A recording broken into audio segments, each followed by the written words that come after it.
তো এখন যাব হচ্ছে স্নানে। সকাল সকাল উঠে রেডি হয়ে নিয়েছি আর ব্রেকফাস্টও করে নিয়েছি। তো এরা দুজনে এখন ফোন দেখছি আর পাশের রুমে দেখি বোনেরা রেডি হলো কি দিয়ে এরপরে এবার আমরা বেরাবো স্নানে। আর জোরে ভালো করে, তুমি রেডি হয়ে গেছো? চলো চলো স্নান করবো। শোনা এদিকে, ভিডিও করছি। ইয়ে সাবাস, ওটা রেখে দাও। তো এখন আমরা বেরিয়ে পড়েছি হচ্ছে ঢেউ খাওয়ার উদ্দেশ্যে।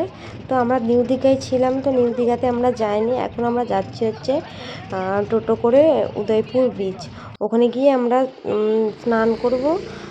তো আমরা চলে এসেছি, চলো তোমাদেরকেও দেখাই। এখনও পর্যন্ত আমরা সমুদ্র দেখিনি, যেহেতু কালকে রাত্রে আমরা অনেক লেটে এসেছি, তো আমাদের যাওয়া হয়নি। তো চলো।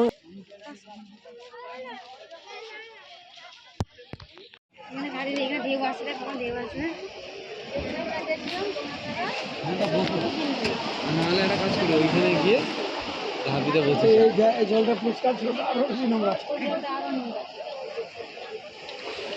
সমুদ্রে। চলো ওধারে চল না। তো সিনোকে আমরা ধরে রাখতে পারলাম না, ও জল দেখে নামার এত বায়না করলো। তো ওকে নিয়ে আমরা জলে নেমে পড়লাম, আর ও নেবেই ফার্স্টেই পুরো ভিজিয়ে ফেলেছে আর এত মজা করছিল। আর সাথে আমরাও অনেক অনেক অনেক মজা করেছি। তো তোমরা দেখতে থাকো পুরো ভিডিওটা।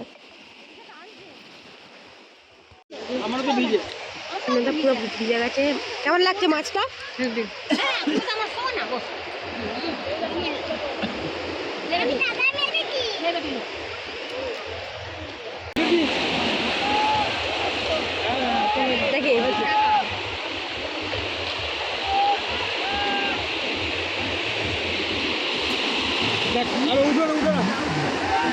তো এখন প্রায় 3:30 মতো বাজে। আমরা রুমে এসে ফ্রেশ হয়ে নিয়েছি আর এখন আমাদের জোর খিদে পেয়ে গেছে। ওইদিকে আমার হাজব্যান্ড আর আমার বোনের হাজব্যান্ড দুজনে স্নান না করে খেতে বসে গেছে। তো দুপুরে মেনুতে ছিল হচ্ছে বিরিয়ানি, যেটা টেস্ট ছিল অসম। তো চলো তোমাদের সাথে এর পরের পার্টটা পরের ভিডিওতে শেয়ার করব, কারণ এটা অনেক বড় হয়ে যাবে না হলে। তো চলো, বাই।